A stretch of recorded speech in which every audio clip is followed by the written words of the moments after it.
একজন হাউস ওয়াইফের কাজ হলো তার সংসার সামলিয়ে, তার বাচ্চা কাচ্চা সামলিয়ে, তারপর যাবতীয় সব কাজ করা। হ্যালো এভরিওয়ান, আসসালামু আলাইকুম। আজকে বাড়ির পিছনে অনেক সুন্দর সুন্দর টাটকা টাটকা শাক হইছে, তার জন্য ওইখান থেকে শাক তুলে আনলাম।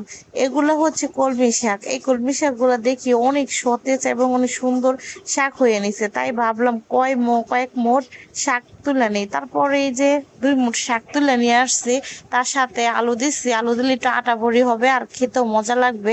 অল্প করে শাক, একটু আলু না দিলে হয় না, তার জন্য আলু দিচ্ছি। আর এখানে আমি ছাড়ে ভেজাইছি গরুর মাংসের।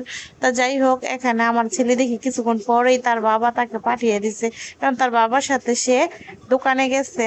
তারপর তাকে দেখি কি যেন একটা হাতের ভিতরে ঝুলিয়ে দিছে। তারপর আমি বলতেছি, বাবা তুমি এখানে বসো, দেখি তোমার বাবা কি দিছে। তো সে তো বলতেছে, আমার বাবা আমাকে নাস্তা দিছে, আমার বাবা আমাকে নাস্তা দিছে। তারপর আমাকে বলতেছে আমি খুলবো। তারপর আমি বলতেছি যে ঠিক আছে তুমি খোলো, যাও।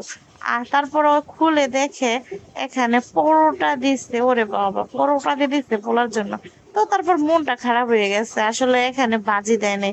আর সে কিন্তু তেমন একটা ভাজি পছন্দ করে না। ঘরের কিছু থাকলে বা ডিম ভেজে দিলে সে খায়। তারপর আমি বলতেছিলাম, বাবা ডাল আছে ঘরের ভিতর, ডাল খাবা?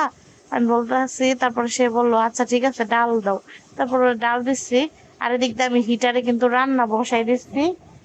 হিটারে রান্না বসাই দিচ্ছি ভাত। তারপর এদিক দিয়ে আমিও কিন্তু কোটাকুটি করতেছিলাম, যাতে হিটারে ভাত হইতে হইতে আমি আরেকটা কিছু বসাই দিতে পারি। আমি কিন্তু হিটারই এখন রান্না করি। প্রায় 1 মাস হয়ে যাচ্ছে আমি হিটার রান্না করি।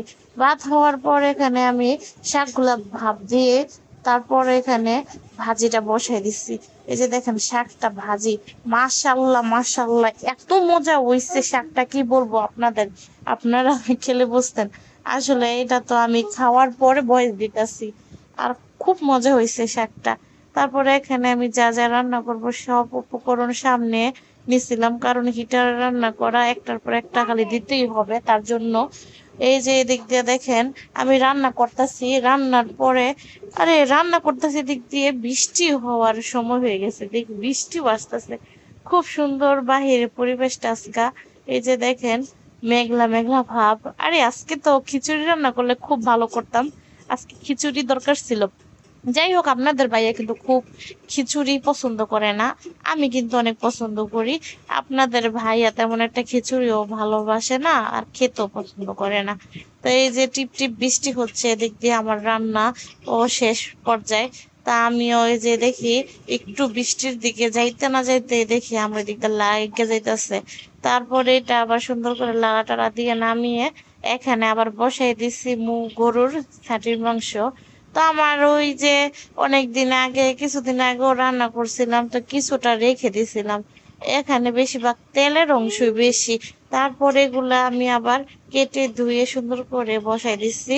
তো কি করব বলেন, এখানে তো রান্না করতে হবে আর খেতেও হবে, তার জন্য সুন্দর করে সবকিছু বাচ্চা কাচ্চা সামলিয়েও রান্নাও করতে হয়, আবার খেতেও হয়।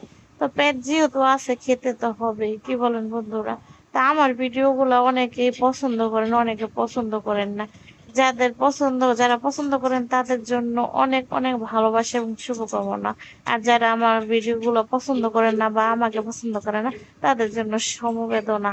যাই হোক, এখানে যে আমি রান্না বান্না শেষ করে খুব ক্ষুধা লেগে গেছে, সকালে কিচ্ছু খাইনি। তো দুপুর বাজে 12টা, আমি কিন্তু গোসল না করে আগে খেতে বসে গেছি। বাচ্চারা খোদাই করতেছে, তার বাচ্চাদের আগে একটু খাইয়ে দিছি, তারপর আমি নিজেও খেতে বসে গেছি। আলহামদুলিল্লাহ, কি বলবো বন্ধুরা, নিজের হাতের রান্না প্রশংসা আর কি করব। আপনাদের ভাইয়াই ভালো প্রশংসা করতে পারে, আমি নিজের হাতে রান্না করা আর কি প্রশংসা করব বলেন? আপনাদের ভাইয়া খুব প্রশংসা করে। যাই হোক, এদিকটা দেখে আপনাদের ভাইয়া আসা পড়ছে দুপুরে লাঞ্চে খাইতে। তারপরে আপনাদের ভাইয়ার জন্য ভাত বাইরে দিছি, আপনাদের ভাইয়াও খাচ্ছিল। এখানে ওই যে আপনাদের ভাইয়াকে শাক দিছি, সাথে আছে ছাটির মাংস। তো মাংস তরকারি আর ভাজি দিয়ে আপনাদের ভাইয়া 1 থাল ভাত খেয়ে ফেলেছে, খুব মজা হয়েছে। তো সবার জন্য ভালোবাসা আবিরাম, সবাই আমার ভিডিওটা দেখার জন্য অনেক ধন্যবাদ। আসসালামু আলাইকুম।